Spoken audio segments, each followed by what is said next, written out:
So today we have a first impression of a fragrance that came out about 3 years ago in the year 2020. This is one that I never had the opportunity to do a video on for my channel.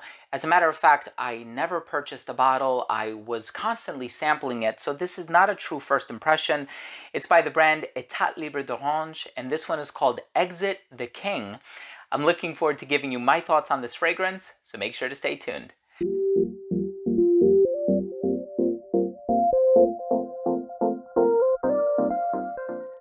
Before I begin today's episode and I give you my thoughts on Exit the King by Etat Libre d'Orange, I'll tell you about the notes, the smell, the performance, comparisons, all that good stuff.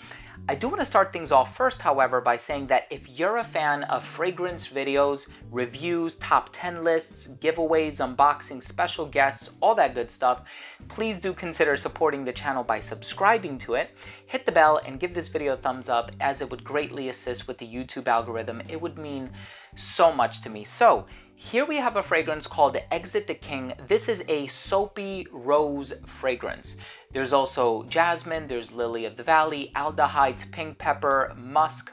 Of course, in the dry down, you do get a little bit of oak moss, if I'm remembering correctly, maybe even a little bit of patchouli. So it tends to go in a greener direction once it dries down. But basically, for the layman, this one is a soapy rose fragrance. Wow. Okay, so right away, there's a fragrance by, I think the brand is called Le Parfum de Rosine or Le Parfum de Rosina. I forget the name of it. And it's called Boule de Rose.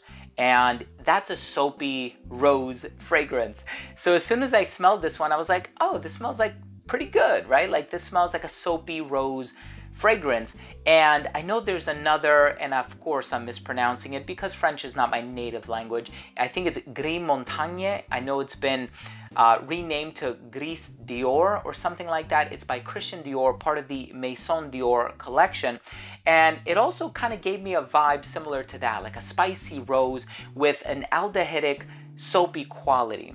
And what I think that does, if I can be quite blunt about it, is it makes it a little bit feminine. So you have the rose, the jasmine, the lily of the valley, the aldehydes, the pink pepper, which in and of itself can be a bit rosy.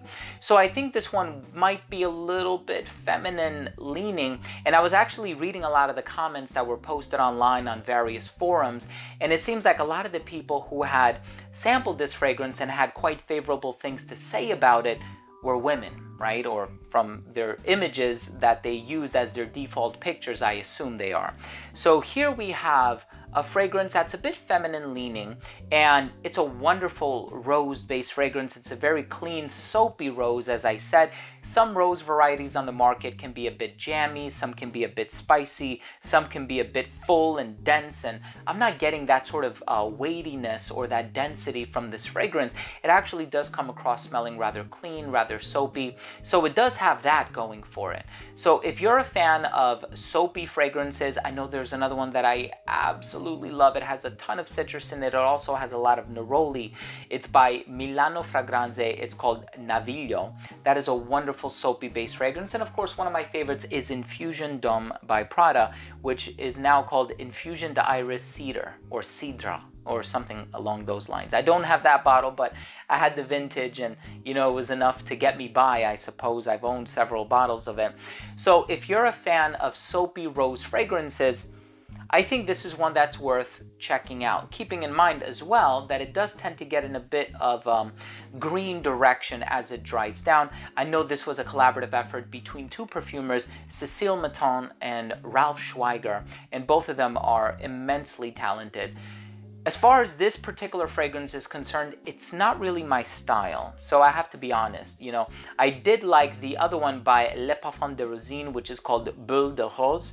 That fragrance does smell more soapy than rosy, I would say. And I like that soapy quality, you know, fresh out the shower sort of a sensation, if you will.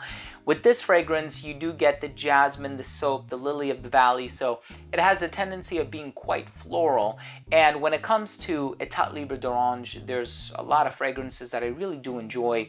You know, Fille de Dieu du Riz et des Agrumes is a fantastic fragrance. I know a lot of people just call it God of Rice or God of Citrus or something like that. Of course, there's a few others that Tilda Swinton, which I think is now just called Like This. There's a lot of wonderful Etat Libre d'Orange fragrances, and I know if you're interested, you can get a sample, I think, at Twisted Lily. I'm going to leave all of the information down below. This is not a sponsored video. This is not an affiliate video with affiliate link to this fragrance down below or anything like that. I'm just letting you know that if you're interested, I do think you can sample it there. You can try Lucky Scent as well. Doesn't really matter. But if I'm being honest with you, I do think that this is a very nicely crafted fragrance. Not necessarily my style. I do think it's a bit too floral from my personal taste, and the aldehydes in the opening kind of give it that classy floral sensation, if you will. But nevertheless, I hope you have a chance to try this one. For me, I don't think I'm going to be purchasing a bottle of this one. There are a lot of other fragrances from the brand that I think I would purchase before I purchase this one, and there's still quite a number from the brand that I've yet to acquire. So hopefully I'll make a visit to Perfumology or something one day, because they're quite close by. I live in New Jersey, and Philadelphia is about a 2.5-hour drive away. So maybe if I find the time, I'll make a trip down there and I'll sample the wide assortment of different Etat Libre d'Orange fragrances that Near Guy carries. But in any case, thank you so much for watching. I hope you enjoyed this first impression. I tried to go a little bit into the smell, or as much as I could, right? Given the fact that I've tried this on 5 or 6 different occasions, and I have worn it on skin as well. And I must say the performance is about 6 to 7 hours, so it's not great. Projection was great for the first hour of application, never beyond an arm's length, always within an arm's length. So the projection, I would say, is moderate. The longevity is also average. It's not above average in any way. So it's up to you. Make that decision for yourself. If you think that this fragrance is going to be of interest to you and you like the note breakdown, or if you have experience with this fragrance, of course, drop your comments down below. I always love the interaction. Always love to hear from my subscribers. Do you love this one? Do you own this one? Are there others from the brand that you prefer? Of course, there's I Am Trash. There's so many that I personally own a bottle of, and I'm constantly looking over my shoulder because I have them on a shelf nearby. But thanks again for watching. If you enjoyed this video, support the channel if you can by subscribing to it. It would mean a lot to me. Hit the bell. Give this video a thumbs up. Love you guys. We'll see you tomorrow. Bye.